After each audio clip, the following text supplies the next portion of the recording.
introducción del Sermón del Monte. Fue la introducción a lo que conocemos como la ley de Cristo. Y a propósito, la cual es mayor que la ley de Moisés en el Antiguo Testamento. Amén. La ley de Cristo, bajo el nuevo pacto, oiga bien, siempre nos eleva a un nivel espiritual más alto y superior que simplemente guardar mandamientos y ordenanzas como lo hacían la gente religiosa en el Antiguo Testamento. Lo que tenemos los cristianos no es una religión muerta, sino una relación viva con Dios a través de su Hijo Jesucristo. Una fe que debe llevarnos, la fe que tenemos en Cristo, debería llevarnos a hacer cambios en toda nuestra manera de vivir. La vida cristiana debe consistir también de prioridades basadas en principios bíblicos. Amén, hermanos. En nuestro pasaje es obvio, bien obvio, que el Señor Jesús está indicando que sus discípulos debemos vivir con prioridades. Y lo vemos ahí desde decirnos dónde deberíamos hacer tesoro los cristianos, cómo deberíamos hasta manejar nuestro dinero. Nos habla de cómo Dios se fija en el corazón, no en las cosas de afuera. Y Dios habla, aquí Cristo habla del corazón, cómo está el corazón, si está lleno de luz o en tinieblas. O sea, el cristiano debe de ponerle prioridad a lo interior más que a lo exterior. Que el cristiano debe escoger a quién va a servir, no puede servir a dos señores. Amén. Y luego el Señor nos dice que termina diciendo que debemos de buscar primeramente el reino de Dios y su justicia. O sea, es obvio que nos está diciendo que el cristiano, nosotros los discípulos del Señor, debemos de vivir con prioridades, diferente a como el mundo vive. Ahora, técnicamente la palabra prioridad viene de la palabra en latín que significa anterior. O sea que una prioridad es algo que se pone antes que otra cosa, ya sea en tiempo o en orden. ¿Sí me está siguiendo, verdad? Aquello que tiene prioridad se encuentra primero en comparación con otras cosas. El Señor Jesús claramente nos dice en el versículo 33 qué es lo que debería tener prioridad en nuestras vidas: el reino de Dios y su justicia. Amén. El comienzo de un año nuevo es un comienzo nuevo, es un comienzo fresco y es un tiempo perfecto para evaluar nuestras vidas y hasta nuestras relaciones. Y muchas veces hacer un reinicio en compromisos de hacer aquellas cosas que debieran tener prioridad en nuestro diario vivir. En otras palabras, muchas veces va pasando el tiempo, va a pasar el transcurso del año, ¿verdad? Va corriendo y empezamos a aflojarle, a descuidar aquellas cosas que debieran tener suma importancia en nuestras vidas. Deberían ser prioridad en nuestras vidas. Bueno, al terminar un año, ¿verdad? Como este que está a punto de acabar y entrar a un año nuevo, es tiempo para hacer evaluación y es tiempo para reiniciar otra vez con aquellas cosas que debieran ser prioridad en nuestras vidas. Amén. Las siguientes son 5 prioridades de suma importancia para el cristiano en el año 2017. Y cada año, pero ya está por empezar el 2017, es que lo estoy enfocando al año 2017. Número 1, ¿está en su hojita? La oración. La oración. Amén, hermanos.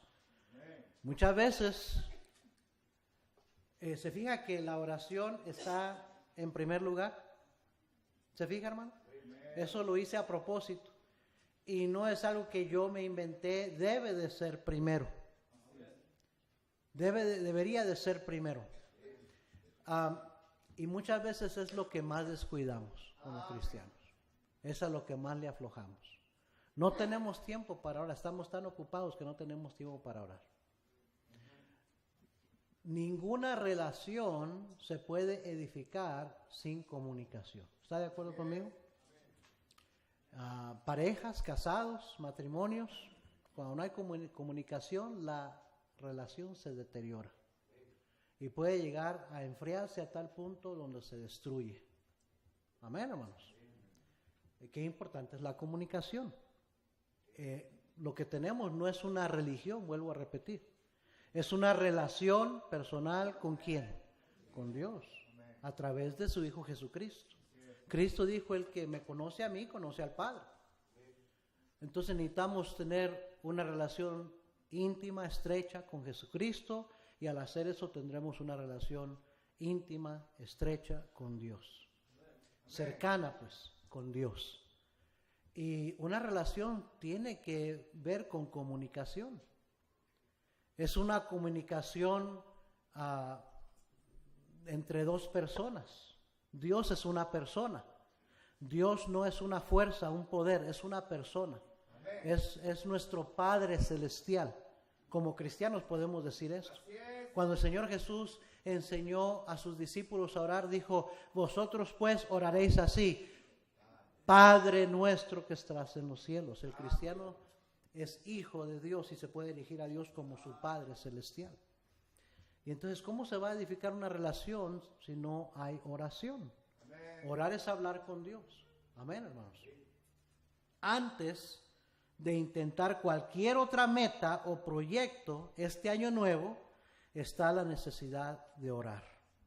Debiéramos hacer tiempo para orar una prioridad y darle nuestro mayor esfuerzo. ¿Está conmigo, hermano? Alguien dijo, cuando trabajamos, trabajamos, pero cuando oramos, Dios es quien trabaja. Dios es quien obra.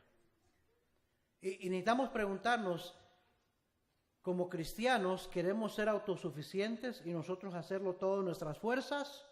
¿O queremos ver a Dios obrando a nuestro favor? ¿Cuál de las dos? El cristiano que no ora porque es autosuficiente. Y hace todo en sus propias fuerzas. Y en nuestras propias fuerzas, hermanos, no podemos. Cristo dijo, separados de mí, nada podéis hacer.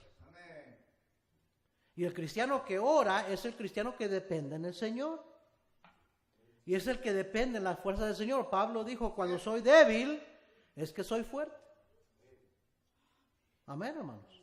¿Por qué? Porque el poder de Dios se perfecciona en nuestra debilidad.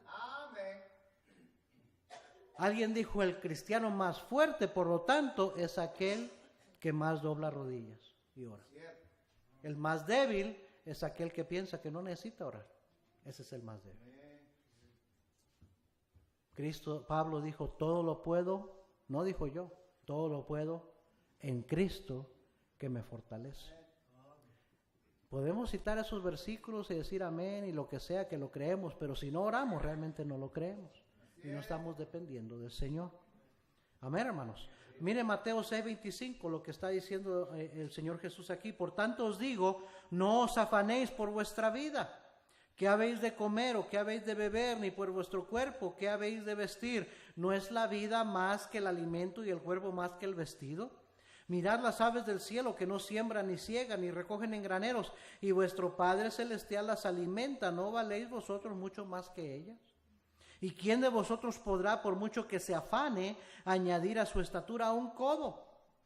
Y por el vestido, ¿por qué os afanáis? Considerad los lirios del campo, cómo crecen, no trabajan ni hilan. Pero os digo que ni aun Salomón con toda su gloria se vistió así como uno de ellos. Y si la hierba del campo que hoy es y mañana se echa en el horno, Dios la viste así, ¿no hará mucho más a vosotros, hombres de poca fe? No os afanéis pues diciendo qué comeremos o qué beberemos o qué vestiremos, porque los gentiles buscan todas estas cosas, pero vuestro Padre Celestial sabe que tenéis necesidad de todas estas cosas. ¿Sabe lo que está diciendo? ¿Por qué te afanas? Busca a Dios, pídele a Dios. Mire Filipenses 4:6.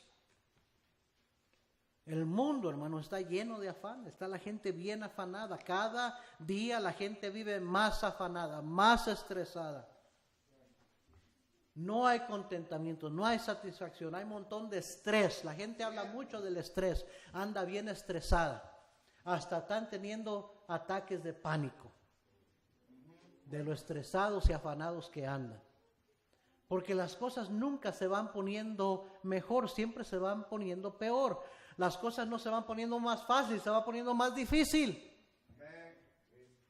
Los jóvenes es pura risa y puro juego y pura burla, y no tienen ni idea de lo difícil que se va a poner sus vidas. ¿No es cierto, hermanos adultos? Porque conforme pasa el tiempo, las cosas no se van poniendo más sencillas, sino más complicadas. Las cosas no se van poniendo más fáciles, sino más difíciles. Las cosas no se van poniendo más leves, sino más duras. Así es la vida. Y hay decisiones duras que enfrentar, decisiones duras que tomar en la vida. Y si tomamos malas decisiones, nos van a costar más caras esas decisiones. ¿Sí o no? Y nos vamos a llenar de afán y de ansiedad. Dice, todas estas cosas buscan las gentes del mundo. Pero vosotros, vuestro Padre, sabe de qué cosas tienen necesidad. Él es la fuente de toda sabiduría, hermanos, y la fuente de la respuesta a todos nuestros problemas y necesidades y preguntas y cosas que no sabemos. Él tiene la respuesta. Y es por eso que deberíamos de buscarle, porque en nuestras fuerzas no podemos, en nuestra sabiduría vamos a fallar, vamos a claudicar. Amén, hermanos. Filipenses 4:6 dice, por nada estéis, ¿qué? Afanosos, por nada, nada. Sino sean conocidas vuestras peticiones delante de Dios en toda oración y ruego con acción de gracias. Y la paz de Dios que sobrepasa todo entendimiento guardará vuestros corazones y vuestros pensamientos en Cristo Jesús. ¿Ve? El cristiano debería tener la paz de Dios reinando en su vida. El gozo del Señor, como predicaba el domingo, en su vida. Pero no lo tenemos porque estamos llenos de afán. El afán nos roba el gozo, nos roba la paz. ¿Sí o no? Y la solución para no estar afanados es la oración. Así como dice, por nada estéis afanosos, también dice que en todo deberíamos de orar. Deberían ser conocidas vuestras peticiones delante de Dios. Amén, hermanos. Santiago capítulo 4, versículo 1. Dice, ¿de dónde vienen las guerras y los pleitos entre vosotros? ¿No es de vuestras pasiones, interpretación de tu carne, de tu carnalidad, las cuales combaten en vuestros miembros? Codiciáis y no tenéis, matáis y ardéis de envidia y no podéis alcanzar. Combatís y lucháis, pero no tenéis lo que deseáis porque no pedís. Es como dice el Salmo 127. Por demás es que os levantéis de madrugada y vayáis tarde a reposar, pues que a su amado dará Dios el sueño. Si Jehová no edificare la casa, en vano trabajan los que la edifican.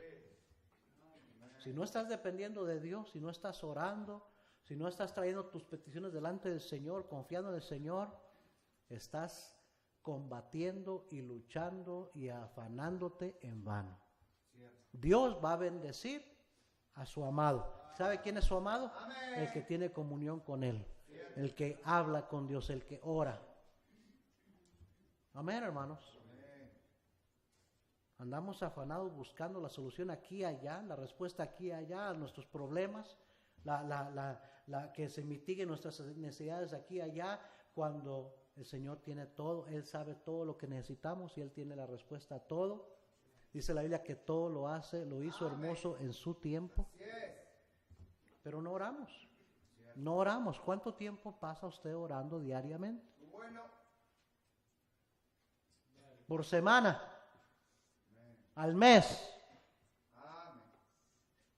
¿Y cuánto tiempo pasa preocupándose? Hasta el buen humor lo pierde. Hasta la paz y tranquilidad la pierde. Se está tomando pastillas.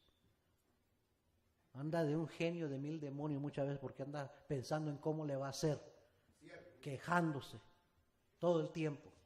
Pero no ora. Y por eso dice Santiago, combatís y lucháis.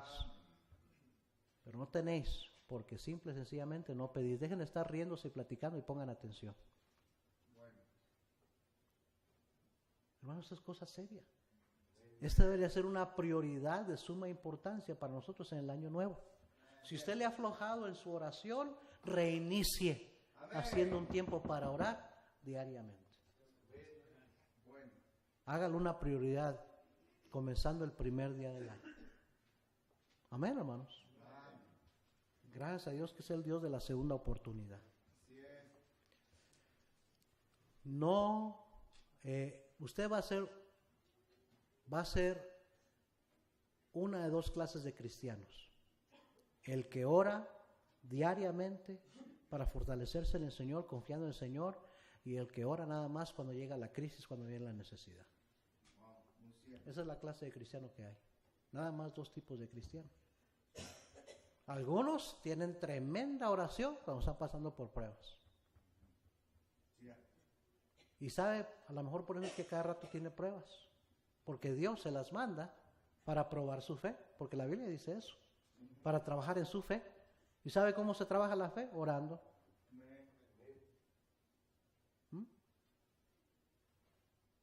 Así es que no sea uno de esos cristianos, hermano, nada más cuando llega la crisis, cuando viene el problema, es cuando se pone a orar.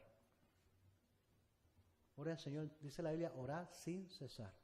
Cristo habló de la necesidad de orar siempre y no desmayar. No dijo orar de vez en cuando, no dijo orar cuando tengas un apuro, orar siempre y no desmayar.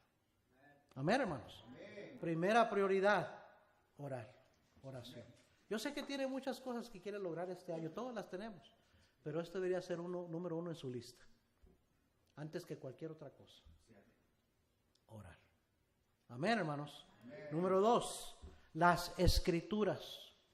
Las escrituras. En otras palabras, la lectura de la Biblia.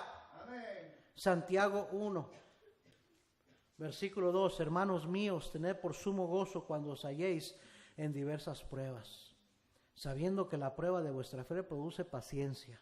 Mas tenga la paciencia su obra completa, para que seáis perfectos y cabales, sin que os falte cosa alguna. ¿Sabe qué es lo que más necesitamos cuando estamos pasando por un problema? El siguiente versículo lo dice. Y si alguno de vosotros tiene falta de sabiduría, pídala ¿a quién? A Dios, no al compadre. No a la comadre. Pídala a Dios, el cual da a todos abundantemente y sin reproche, y le será dada. Amén. ¿Cuál es la fuente de la sabiduría de Dios? Primero a los Corintios 2. Así que, hermanos, fíjense cómo está Pablo escribiéndole a los Corintios. Cuando fui a vosotros para anunciaros el testimonio de Dios, no fui con excelencia de palabras o de sabiduría. Pues me propuse no saber entre vosotros cosa alguna, sino a Jesucristo y a este crucificado. Y estuve entre vosotros con debilidad y mucho temor y temblor, y ni mi palabra ni mi predicación fue con palabras persuasivas de humana ¿qué? Sabiduría. Entonces ya vemos que a lo que se refiere el apóstol cuando dice en el versículo 1 con excelencia de palabras o de sabiduría, está refiriendo a sabiduría humana. Dice palabras persuasivas de humana sabiduría, sino con demostración del Espíritu y de poder, para que vuestra fe no esté fundada en la sabiduría de ¿quién? De los hombres, sino en el poder de ¿quién? De Dios. Sin embargo, hablamos sabiduría entre los que han alcanzado madurez, y sabiduría no de este siglo, ni de los príncipes de este siglo que perecen. Déjeme parar aquí tantito, déjeme decirle cuál es una evidencia de madurez en un cristiano. El cristiano maduro escudriña las escrituras. El cristiano maduro pone atención en la predicación. El cristiano maduro está hasta subrayando y tomando notas, está poniendo atención, porque la Biblia dice en 2 de Pedro que deberíamos estar atentos como una antorcha en la oscuridad. Hasta que pueda aclarecer, que podamos ser iluminados y entender lo que Dios quiere decirnos. El cristiano inmaduro está poniendo atención para acá, para allá, su teléfono, entrando, saliendo, viendo a los demás, menos viendo su Biblia, poniendo atención. Ese es el inmaduro. Y los puedo ver cada servicio. Es normal hasta cierto punto que niños, por su inmadurez, no presten atención. Hasta cierto punto es es de esperarse que algunos jóvenes adolescentes batallen con poner atención. Pero lo que no entiendo es cómo hay adultos, ya tienen tiempo de ser cristianos y nomás no pueden concentrarse en la predicación. Esa es una evidencia de cómo le hace falta madurez. No valora, sino que está menospreciando las profecías, o sea, la predicación. Y dice claramente en 1 Tesalonicenses, no menospreciéis las profecías, o sea, las predicaciones. Examinadlo todo, retenedlo. Bueno, es cierto que no todo es para usted, pero para poder saber qué es lo que sí es para usted, tiene que examinarlo todo. Amén. Bueno. Y muchos ahí es donde piensan, eso ya lo sé. Y tienen una actitud en su mirada de que, en desinterés, distracción. ¿Y sabe lo que usted está diciendo? Que nada de lo que se está diciendo es para usted. Y agarra una que otra palabrita aquí que se le queda. Y es interesante que dice el apóstol Pablo aquí, sin embargo, hablamos sabiduría entre los que han alcanzado madurez. Y sabiduría no de este siglo, ni de los príncipes de este siglo que perecen. A propósito, el inmaduro se nota su inmadurez en que no pone atención a la predicación de la palabra de Dios. Y también ¿saben qué se nota su inmadurez? En las decisiones que toma y cómo vive. Así tenga ya 20 años de ser cristiano, pero se nota en las decisiones que toma y cómo vive su inmadurez. ¿Y sabe por qué no hay cambios en su vida? Porque no pone atención. No lee su Biblia y tampoco pone atención en la predicación. Porque la única fuente de sabiduría, mis hermanos, está aquí. Esa es la fuente de sabiduría de Dios. Amén. Versículo 7, mas hablamos sabiduría de Dios en misterio. La sabiduría oculta, la cual Dios predestinó antes de los siglos para nuestra gloria. Interesante que la Biblia habla de la sabiduría de Dios como algo misterioso y oculto. Oiga bien, no cualquiera encuentra sabiduría de Dios. Hay que escudriñar. Hay que estudiar. Hay que interesarse. Amén. Por eso el indocto, el inmaduro, el novato, el ¿cómo se dice en 1 Timoteo? El neófito. Amén. Mucho de lo que oye, lo que lee, le pasa, como dicen por aquí. No lo agarra. Cierto. Amén. Amén. Versículo 8. La que ninguno de los príncipes de este siglo conoció, porque si la hubieran conocido nunca habrían crucificado al Señor de gloria. Antes bien, como está escrito, cosas que ojo no vio, ni oído oyó, ni han subido en corazón de hombre, son las que Dios ha preparado para los que le aman. Amén. Pero Dios nos las reveló a nosotros por el Espíritu. Letra E mayúscula, el Espíritu Santo, porque el Espíritu todo lo escudriña, aún lo profundo de Dios. Porque ¿quién de los hombres sabe las cosas del hombre, sino el Espíritu del hombre que está en él? Así tampoco nadie conoció las cosas de Dios, sino el Espíritu de Dios. Y nosotros no hemos recibido el Espíritu, letra E minúscula, del mundo, sino el Espíritu, letra E mayúscula, que proviene de Dios. Amén. ¿Para qué dice? Que sepamos lo que Dios nos ha concedido. Lo cual también hablamos no con palabras enseñadas por sabiduría humana, sino con las que enseña el Espíritu, acomodando lo espiritual a lo espiritual. Pero el hombre natural, o sea, el hombre inconverso, no percibe las cosas que son del Espíritu de Dios, porque para él son ¿qué?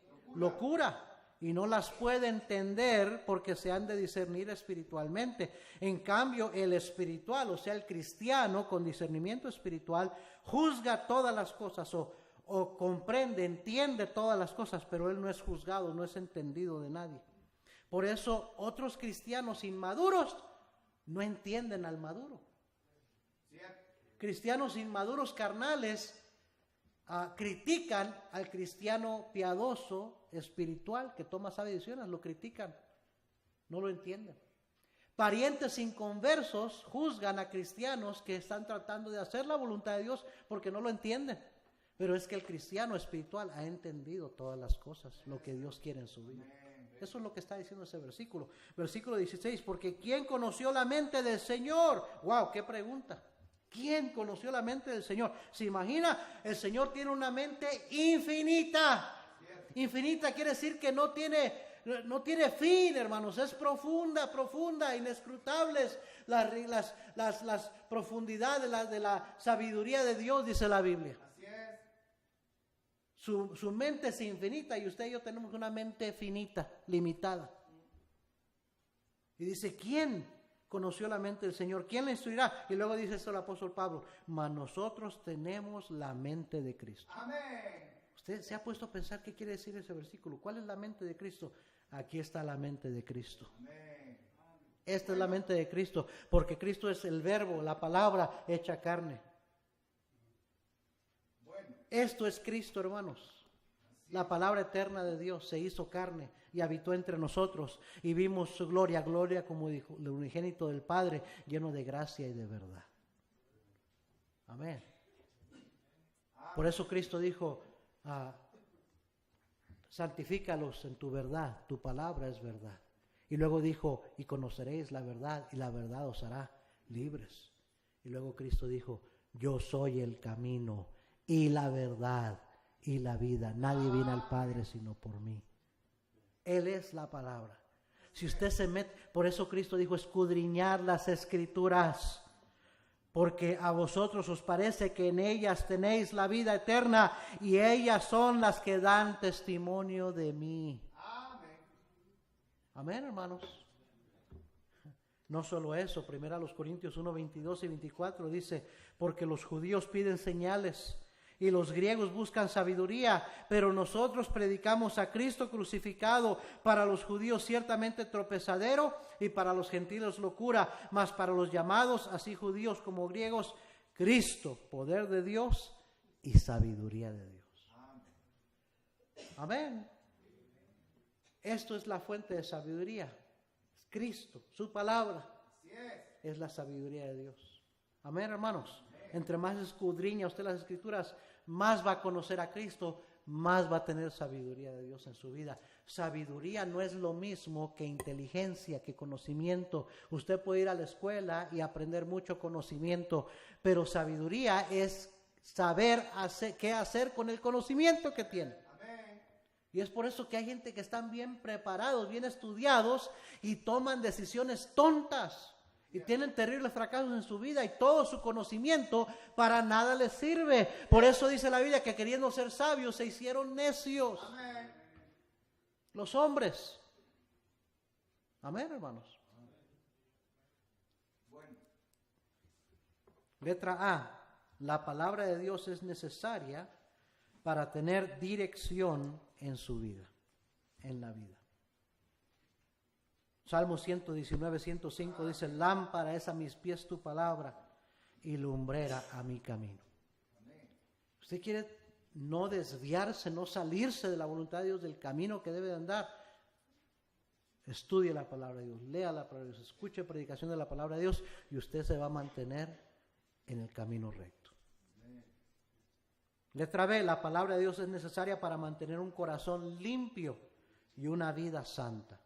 Salmo 119, 9 al 11, ¿con qué limpiará el joven su camino? Con guardar tu palabra. Con todo mi corazón te he buscado, no me dejes desviarme de tus mandamientos. En mi corazón he guardado tus dichos para no pecar contra ti. Amén. Interesante, hermanos, que en Juan capítulo 15, versículo 2 y 3, Cristo dijo esto. Oiga bien, todo pámpano que en mí no lleva fruto lo quitará. Y todo aquel que lleva fruto lo limpiará para que lleve más fruto. Acuérdese que si usted lee el resto del contexto, dice la Biblia que Cristo nos salvó para que lleváramos fruto, más fruto, mucho fruto y que nuestro fruto permaneciera. ¿Sí o no? O sea que el cristiano debe estar siempre llevando fruto.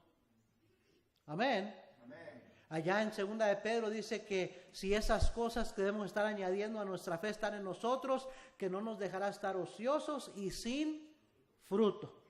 O sea que el cristiano debe dar fruto. En la parábola del sembrador habla de la semilla que cayó junto al camino, entre pedregales, entre espinos, y la que cayó en buena tierra y lleva fruto, cual al 30, cual al 60, cual al 100 por uno.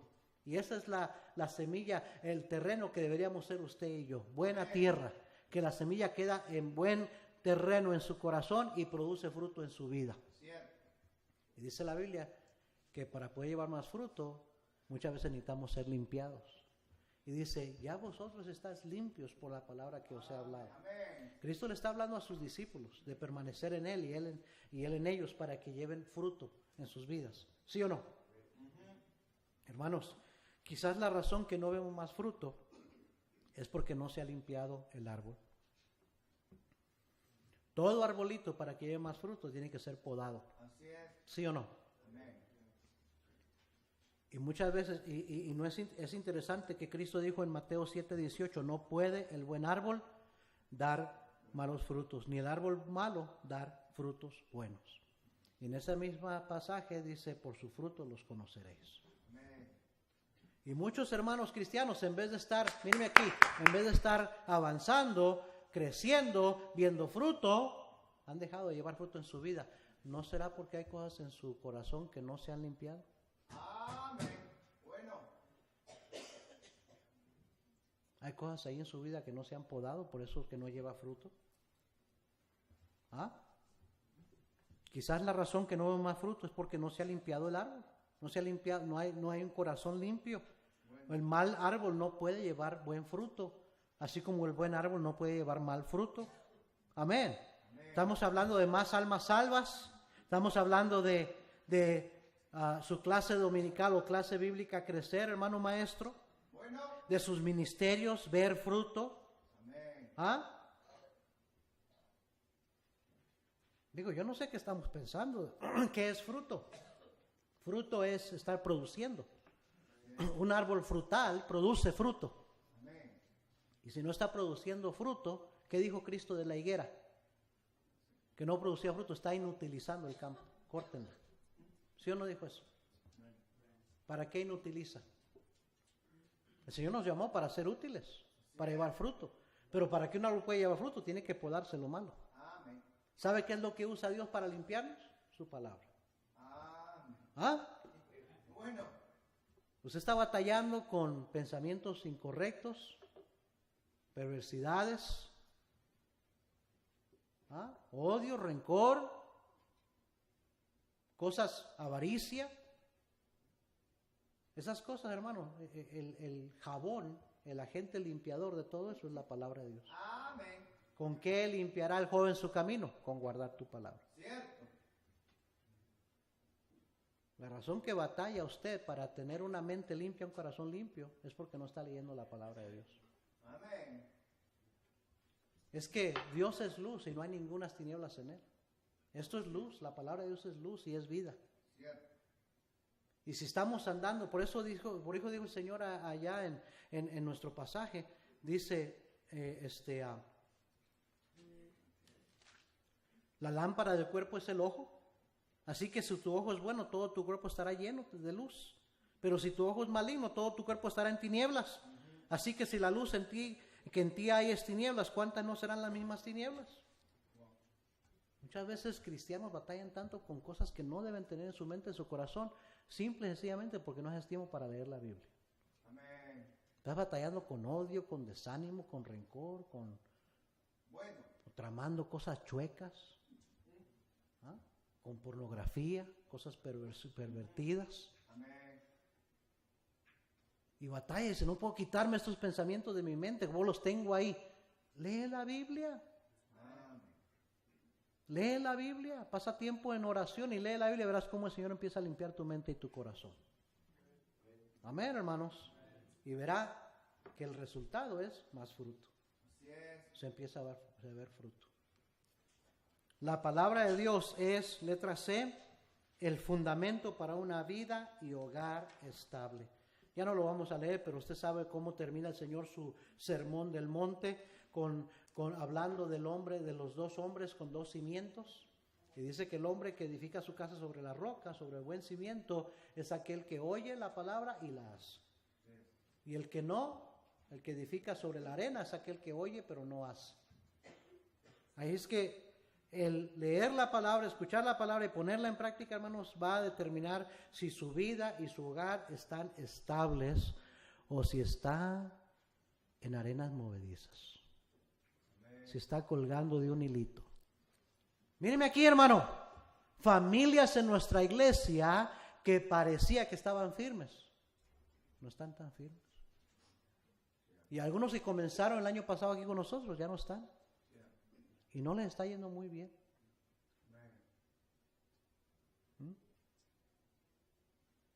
Pero se está revelando, se está dando cuenta en qué tenían qué fundamento tenían en su vida.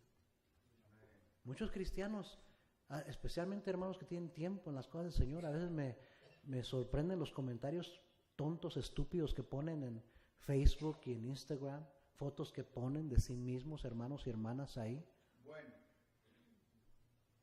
Su manera de pensar, las gentes con quien se junta, las amistades que tienen, las decisiones que toman.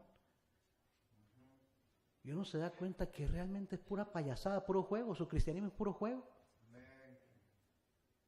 Interesante que, ¿verdad?, que dice la Biblia del pueblo de Israel en el desierto, que se sentó a jugar.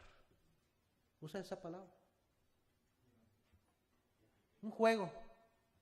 Por eso a la hora que vino la prueba y de obedecer, toda esa gran mayoría mejor se quedaron dando vueltas en el desierto. Y todos los 40 años nomás sabe qué hicieron, provocando a ira a Dios. Porque era un juego. Y para muchos cristianos es puro juego. Las cosas del Señor son puro juego. No se ponen en serio. Ni siquiera en la iglesia se ponen en serio. Por eso en sus vidas tampoco nada es en serio. Puro juego, pura payasada.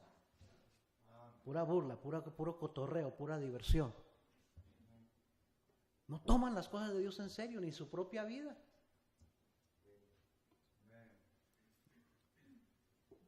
Es una prioridad en la vida, hermanos, la palabra de Dios. La palabra de Dios dice bien, alguien dijo un dicho muy cierto: este libro te va a apartar del pecado, o el pecado te va a apartar de este libro. La razón que muchos de ustedes simple y sencillamente no tienen ningún deseo de leer las escrituras ni pasas tiempo, es porque tu vida está lleno de cosas que no le agradan a Dios. Amén. Bueno. Por eso no te nace y no te van a hacer. No te van a hacer. Es que necesitas hacerlo una disciplina en tu vida. Necesitas hacerlo una prioridad. Una prioridad es algo que tú dices, se tiene que hacer, lo tengo que hacer. No está en que me sienta ganas o no sienta ganas. Es como levantarse para irse a trabajar, para irte a la escuela. Tienes que hacerlo. No es que si se te antoja, no te dan ganas o no. Hay que hacerlo. Es una prioridad, ¿sí o no? Y este libro debería ser prioridad en tu vida cristiana. Amén. Número 3, otra prioridad importantísima para el año 2017, hermanos, el perdón. El perdón. No comience el año nuevo con algún conflicto no resuelto o con algún resentimiento o alguna raíz de amargura en su corazón. Ya está empezando mal. Qué tremenda oportunidad tiene usted de este fin de año de veras dejarle al Señor todas esas cosas y deshacerse de ellas de una vez y por todas. Porque mientras no lo haga, está haciendo un tremendo tropiezo en su vida y tropiezo a otros. Así es. Efesios 4:26.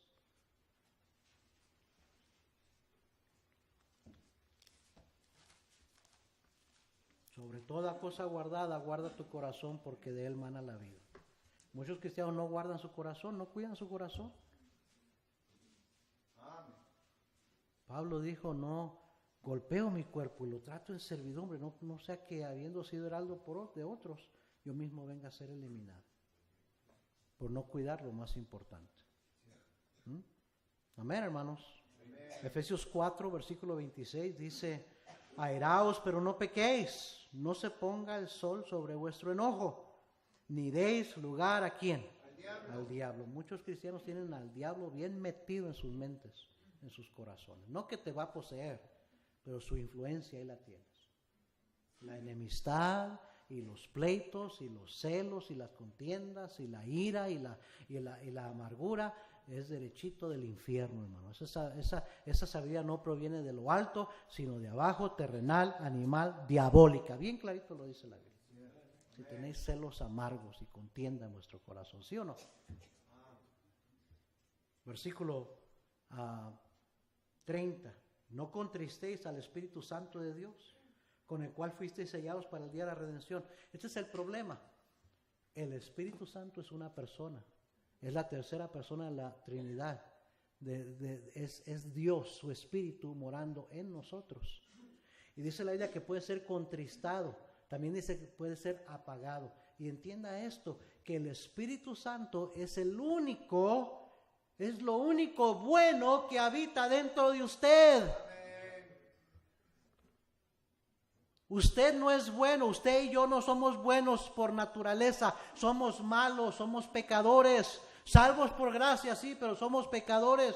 Pablo dijo, en mi cuerpo no hay nada bueno, en mi carne. Me doy cuenta de esta verdad, que el pecado está en mí. ¿Sí o no? Lo único bueno que tenemos es al Espíritu Santo de Dios que mora en nosotros. Amén. O sea, quiere decir que es el único que te va a impulsar a hacer lo bueno. Es el único que te va a animar a acercarte a Dios, que te va a interceder por ti en oración, que te va a dar discernimiento para que entiendan las Escrituras, que te va a dar convicción de lo que está mal para que lo saques de tu vida. Y si lo tienes al contristado, pues Él no te habla para nada, ni te guía para nada, ni te trae convicción para nada, porque lo tienes apagado, contristado. Bueno. ¿Y sabes qué es lo que más contrista al Espíritu Santo? Eso de no perdonar. Ahí está en el contexto, querido hermano, querida hermanita. ¿Ah?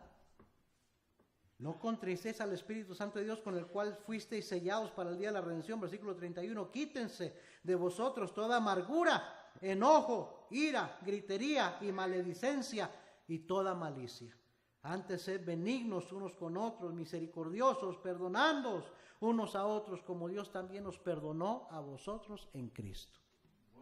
Ay, hermanos, el diablo por ahí agarra a la mayoría de cristianos. Alguien me hizo algo, alguien dijo a alguien de mí, algo me ofendió. Y ahí está, hasta ahí llegaste, hermanito, hasta ahí llegó tu espiritualidad, tu productividad, tu utilidad, porque ya no cuidaste tu corazón y dejaste eso ahí. Se puso el sol sobre tu enojo. Amén.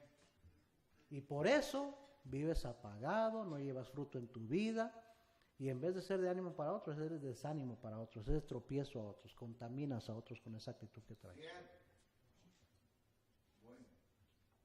Y el único que pudiera sacarte de ese hoyo es el Espíritu Santo, pero lo tienes bien contristado. Amén. En vez de decir, Señor Espíritu Santo, perdóname, ayúdame a sacar esto de mí, arráncame esa raíz de amargura, Señor, te la dejo aquí, yo no quiero seguir pensando en eso. Quiero tener el gozo del Señor en mi vida, quiero tener paz, la paz de Cristo en mi vida, que reine en mi vida, Señor, ayúdame a sacar eso. Pero no, algunos de ustedes hasta lo dicen con orgullo, es que soy muy rencoroso, muy rencorosa. ¡Wow! ¡Bravo! Eres rencoroso, rencorosa, te sacaste el premio. Menso que somos, de veras, con tener esas actitudes. El daño te lo haces a ti, te lo haces a los que más amas. Lo haces a la obra del Señor. Tienes al Espíritu Santo contristado. Qué triste. Letra A. Hay que saber pedir perdón. Hay que saber pedir perdón. Si usted nunca ha escuchado ese mensaje del pastor David Cortés, aprendiendo a pedir perdón, debería escucharlo antes de que comience el año nuevo. Amén. De veras. Mateo 5:23. Por tanto, si traes tu ofrenda al altar y allí te acuerdas de que tu hermano tiene algo contra ti, deja allí tu ofrenda delante del altar y anda, reconcíliate primero con tu hermano. Entonces ven y presenta tu ofrenda. Fíjese, interesante, no estamos hablando de prioridades. Prioridad viene de la palabra antes. Antes que nada, dice, deja ahí tu ofrenda. Olvídate, Dios no va a ver nada de lo que tú le des ni hagas para Él. Antes que nada, ve y reconcíliate con tu hermano. Amén, hermanos. Amén. No puede haber reconciliación si no hay perdón. No puede haber perdón si no hay confesión. si no hay un sincero pedir perdón. Amén. Yo oigo que muchos cristianos hablan de perdonar, pero casi nadie quiere hablar de pedir perdón. Ay, sí, es que tengo que perdonar. Tú has ofendido muchas veces y tienes mucho que pedir perdón. Antes de estar demandando, ¿verdad? Que otros te pidan perdón a ti para poder perdonarlos. Amén. Letra B, hay que estar dispuesto a perdonar. También, Mateo 18, 23. Por lo cual el reino de los cielos es semejante a un rey que quiso hacer cuentas con sus siervos y comenzando a hacer cuentas, le fue presentado uno que le debía 10,000 talentos. A este, como no pudo pagar, ordenó su señor venderle y a su mujer e hijos y todo lo que tenía para que se le pagase la deuda. Entonces aquel siervo postrado le suplicaba diciendo: Señor, ten paciencia conmigo y yo te lo pagaré todo. El señor de aquel siervo, movido a misericordia, le soltó y le perdonó la deuda.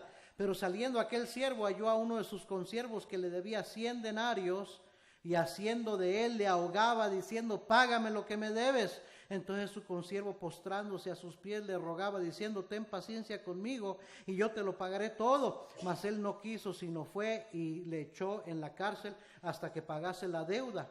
Viendo sus consiervos lo que pasaba, se entristecieron muchos y fueron y refirieron a su señor todo lo que había pasado. Entonces, llamándole su señor, le dijo: siervo malvado, toda aquella deuda te perdoné porque me rogaste. ¿No debías tú también tener misericordia de tu consiervo como yo tuve misericordia de ti? Entonces su señor, enojado, le entregó a los verdugos hasta que pagase todo lo que le debía.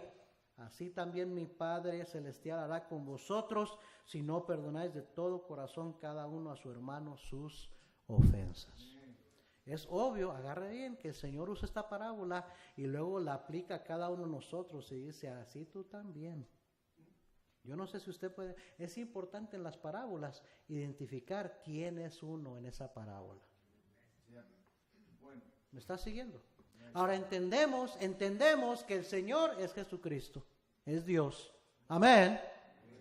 Y que el hombre que debía 10,000 talentos somos usted y yo. Que le pedimos, le rogamos misericordia al Señor y no merecíamos que nos perdonara, pero nos perdonó una deuda que nunca hubiésemos podido pagar. Y el consiervo es aquellos que nos hacen daño, que nos ofenden. Y cómo no estamos dispuestos muchas veces a perdonarlos a ellos por algo tan pequeñito en comparación a lo que nosotros hemos ofendido a Dios. Y lo notó. Dice que el Señor, enojado, versículo 34, le entregó a los, ¿quiénes? Verdugos, hasta que pagase todo lo que debía. ¿Quiénes serán los verdugos?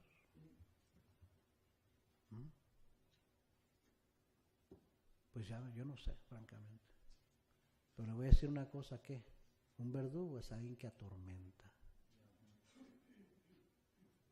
¿Y sabe lo que tiene el que no ha perdonado? Es atormentado. Y Dios permite que se le vaya la paz y el gozo y que todo el tiempo esté atormentado pensando en lo que me hicieron y no puedo ni ver a esa persona. Y no tienes gozo, no tienes paz. Pero todo el tiempo te estás acordando. Y sabes que ese es un tormento, hermano. ¿Quién quiere vivir así? Y eso es lo que hace el Señor con personas que no perdonan, los entrega yo pienso que a situaciones, a circunstancias, a pensamientos que los atormentan. ¿No entiende que el más perjudicado es el que no perdona? ¿No entiende eso? Y usted agarrado, aferrada ahí, hermana, de que no puede perdonar, que esa persona no merece su perdón. ¿Usted merecía el perdón de Dios? ¿Y esa persona qué le importa que usted lo perdone o no? A él le da igual, a ella le da igual, hasta anda bien quitado la pena. Y usted, ahí está que se lo lleva a pifas, como dice. Piense y piense en ese desgraciado y esto otro. Y el que está atormentado es usted por no perdonar. Por eso anda todo gruñón, toda gruñona, de mal humor. Amén. Hasta se enoja cuando ve que otros están pasando buen tiempo gozosos. ¿Mm? No hay sencillez en su vida espiritual, en su vida cristiana. No hay utilidad, porque hasta cuando sirve no lo hace con gozo como antes lo hacía, porque ahí trae eso que no se ha sacado de su corazón. Amén. Estoy hablando de cosas reales, hermanos. Hay cristianos que así viven. Así viven. Se les ve en su rostro, se les ve en su manera de vivir, en sus actitudes. Amén. Se fija cómo el paquete es completo cuando habla de enojo, ira, y luego habla de maledicencia y malicia, y odio, resentimientos, envidia, celos. Todo eso va ahí en conjunto. Debería ser una prioridad para su vida este año nuevo. Perdonar y pedir perdón. Y empezar el año nuevo verdaderamente borrón y cuenta nueva. Si no lo ha hecho. Número 4, ordenar. Ya estoy terminando. Ordenar. Cuando el rey Ezequías se enfermó gravemente, ¿se acuerdan? Dios le envió a decir por medio de su profeta: ordena tu casa, porque morirás y no vivirás. Oiga bien, hermano, hermana, nadie tenemos segura la vida el día de mañana. Aunque tengamos la bendición de comenzar un año nuevo juntos, nada garantiza que terminaremos el 2017 juntos. Amén. Santiago, capítulo 4. Versículo 13. Vamos ahora, los que decís, hoy y mañana iremos a tal ciudad y estaremos allá un año y traficaremos y ganaremos, cuando no sabéis lo que será mañana. Porque ¿qué es vuestra vida? Ciertamente es neblina que se aparece por un poco de tiempo y luego se desvanece. En lugar de lo cual deberíais decir: si el Señor quiere, viviremos y haremos esto o aquello. Pero ahora os jactáis en vuestras soberbias. Toda jactancia semejante es mala. Y al que sabe hacer lo bueno y no lo hace, le es ¿qué? Pecado. ¿Qué hay en su vida que usted sabe que debería estar haciendo y no está haciendo? ¿Qué hay en su vida que está en desorden? Primero a los Corintios 14:33 dice: pues Dios no es Dios de confusión, sino de paz. Y por eso dice el versículo 40: pero hágase todo decentemente y con orden. Letra A: Dios puede ordenar nuestras veredas torcidas. Dios puede ordenar o enderezar nuestras veredas torcidas. Proverbios 3:6: reconócelo en todos tus caminos y Él enderezará tus veredas. ¿Ve? No hay ninguna área en su vida, en mi vida, que esté en desorden que no, Dios no la pueda ordenar. Amén. Letra B: para que ordene nuestros pasos debemos primero tomarlo en cuenta. Hay que tomarlo en cuenta, hay que ponernos a cuentas. Salmos 37, versículo 23, dice: por Jehová son ordenados los pasos del hombre, y él que aprueba su camino. O sea que el cristiano que quiere que Dios enderece lo que está chueco, busca la aprobación de Dios. ¿En qué área de su vida no ha reconocido a Dios? ¿No le ha tomado en cuenta?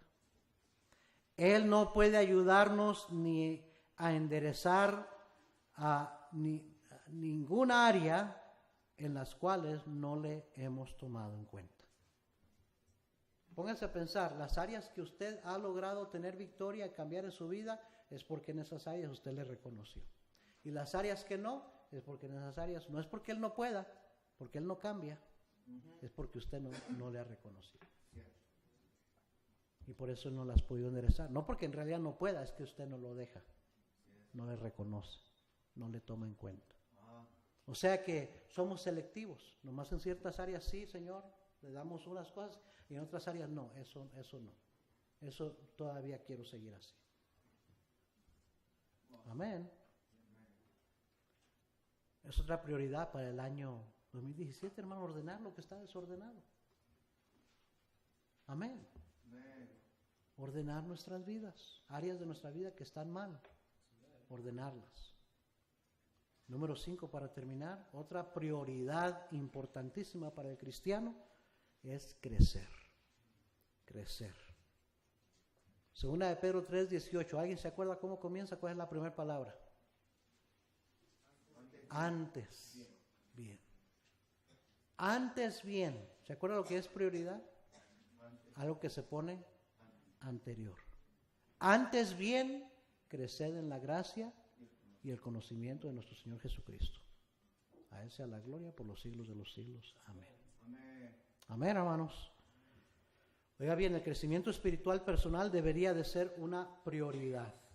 ¿En qué áreas es imperativo crecer? Letra A, crecer en conocimiento y gracia. Crecer en conocimiento y gracia. Amén, hermanos. Ahora, Santiago 4:6 dice claramente, pero Él da mayor gracia. Pero no termina ahí el versículo. Por esto dice, Dios da gracia a los humildes, resiste a los soberbios. O al revés lo dice, pero usted sabe, ¿no? Quiere crecer en gracia, necesita mantenerse humilde. Amén. Y Dios da mayor gracia. Y en su vida como cristiano, usted debería verse cada año más gracia y más gracia y más gracia en su vida. ¿Sabe lo que es la definición de gracia? Alguien, ¿verdad? Es la bondad de Dios, es el favor inmerecido de Dios. Que nos da, oiga bien, nos da cosas buenas a cambio de nosotros las cosas malas que le damos. Eso es la gracia de Dios. Y el cristiano que está creciendo en gracia es un cristiano que está haciendo de bendición y da cosas buenas y es de bendición a otros. Más y más se ve la gracia de Dios en su vida. Amén. Pero dice, Él da mayor gracia a los humildes.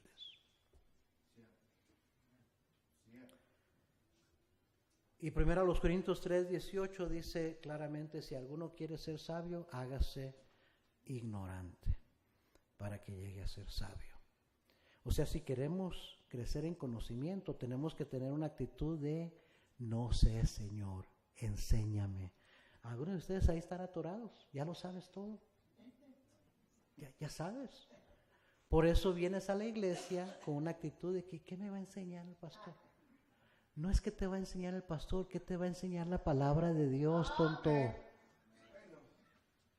Y tienes que mantener un espíritu de que no sé, para que sigas creciendo en conocimiento. El momento que decimos yo ya sé eso, ahí paramos de crecer. Amén, hermanos. ¿Y sabe quiénes son los más susceptibles a caer en ese error? Los que tienen más tiempo en los caminos del Señor. Ajá, los que ya han oído todos los mensajes, ya lo saben todo. Y por eso se quedan estancados y dejan de crecer.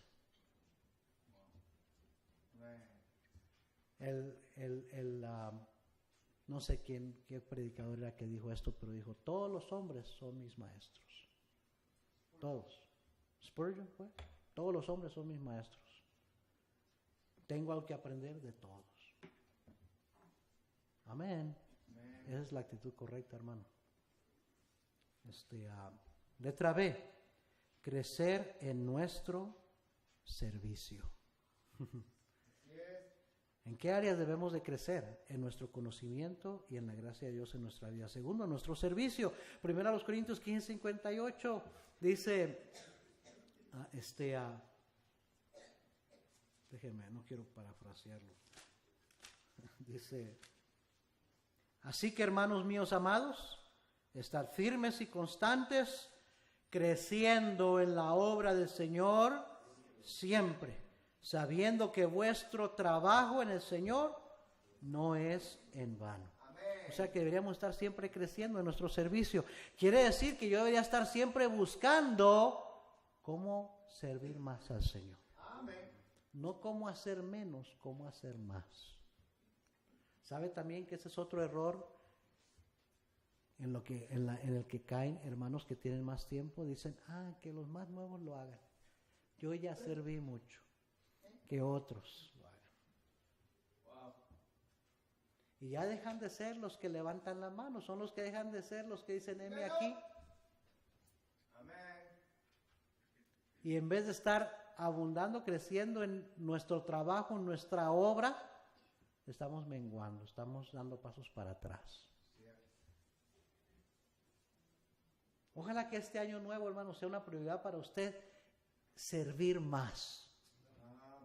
Servir más a su Señor, porque últimamente Cristo viene pronto y lo único que va a valer cuando estemos ante su presencia es lo que hayamos hecho para Él.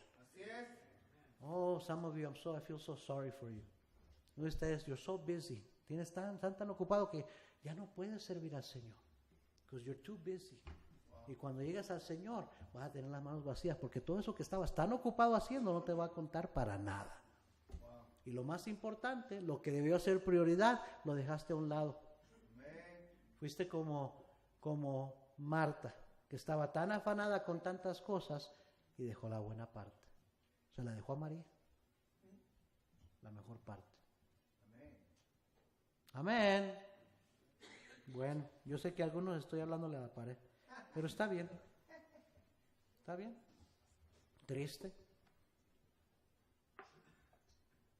Y déjame decirte una cosa, Dios no te necesita a ti. Dios no me necesita a mí. El que sirve no le está haciendo ningún favor a Dios, el favor te lo hace a ti solito. Tú solito te pones la soga al cuello con esa actitud de que no quieres servir. El que se lleva la bendición es el que sí es útil al Señor. Letra C, crecer en nuestro dar. En nuestro dar deberíamos de crecer. Segunda a los Corintios 8:1. Asimismo, hermanos, os hacemos saber la gracia de Dios que se ha dado a las iglesias de Macedonia, que en grande prueba de tribulación, la abundancia de su gozo y su profunda pobreza abundaron en riquezas de su generosidad. Pues doy testimonio de que con agrado han dado conforme a sus fuerzas y aún más allá de sus fuerzas, pidiéndonos con muchos ruegos que le concediésemos el privilegio de participar en este servicio para los santos. Miren la actitud que tenían, un privilegio, era un privilegio dar una ofrenda para otros. Versículo 5, y no como lo esperábamos, sino que a sí mismos se dieron primeramente al Señor y luego a nosotros por la voluntad de Dios. Mire capítulo 9, versículo 6. Pero esto digo, el que siembra escasamente también segará escasamente. Y el que siembra generosamente, generosamente también segará. Cada uno dé como propuso en su corazón, no con tristeza ni por necesidad, porque Dios ama al dador alegre. Amén. Y poderoso es Dios para hacer que abunde en vosotros toda gracia, a fin de que teniendo siempre en todas las cosas todo lo suficiente, abundéis para toda buena obra. Como está escrito, repartió, dio a los pobres, su justicia permanece para siempre. Es interesante, Dios es el que provee las necesidades de los pobres. Y Dios usa al que se deja usar para proveer la necesidad de los pobres. Versículo 10, y el que da semilla al que siembra y pan al que come, proveerá y multiplicará vuestra sementera y aumentará los frutos de vuestra justicia. ¿Sabe lo que está diciendo? El que da, Dios le va a dar más para que pueda dar más. Y va a dar más y Dios le va a dar más que pueda dar más. En otras palabras, nunca le vamos a ganar a Dios en esta área del dar. Porque dice, cuando Dios mira que tú quieres dar y ser generoso para otros, para la obra del Señor, Él te va a aumentar en tu sementera para que siempre tengas abundancia para dar más. Versículo 11, para que estéis enriquecidos en todo, para toda liberalidad, la cual produce por medio de nosotros acción de gracias a Dios.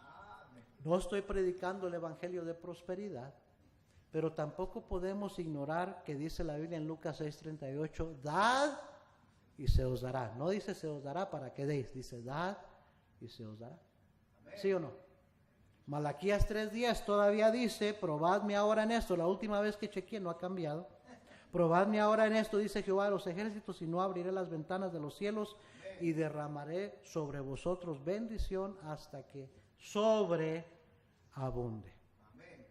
Y Él dice, pruébame. No cabe duda cuál es la posición de nuestro Señor Jesucristo con respecto a prioridades. Mas buscad primeramente el reino de Dios y su justicia, y todas estas cosas os serán añadidas. También no cabe duda que la gente del mundo vive con un set de prioridades muy distinto al del cristiano. En Lucas 12:29 al 30 dice, vosotros pues no os preocupéis por lo que habéis de comer, ni por lo que habéis de beber, ni estéis en ansiosa inquietud, porque todas estas cosas buscan las gentes del mundo. Bueno, o vamos a vivir como mundanos o como cristianos en el 2017. ¿Cuáles van a ser nuestras prioridades este año nuevo? Yo sé que hay muchas cosas que quizás son importantes para usted, cosas que quiere lograr, metas que quiere alcanzar. A lo mejor quiere ahorrar un dinero, a lo mejor quiere comprar una casa. Algunos me han dicho, queremos comprar casa. Qué bueno, qué bueno. A lo mejor quiere un mejor trabajo, qué bueno. A lo mejor quiere terminar sus estudios, qué bueno. Son buenas metas, pero prioridades es lo que debe de ser primero. Y como cristianos, la oración debería estar at the top. Número uno, debería ser mi prioridad. Las escrituras, un close second, como dicen, detrásito de la oración. El perdonar, porque si no perdonas, no va a tener ni ganas de orar. Es más, ni Dios va a contestar tus oraciones, ni te van a dar ganas de leer la Biblia, y no te va a importar lo que vas a agarrar de la Biblia, porque estás ahí consumido por rencores y amarguras y rencillas y todo eso.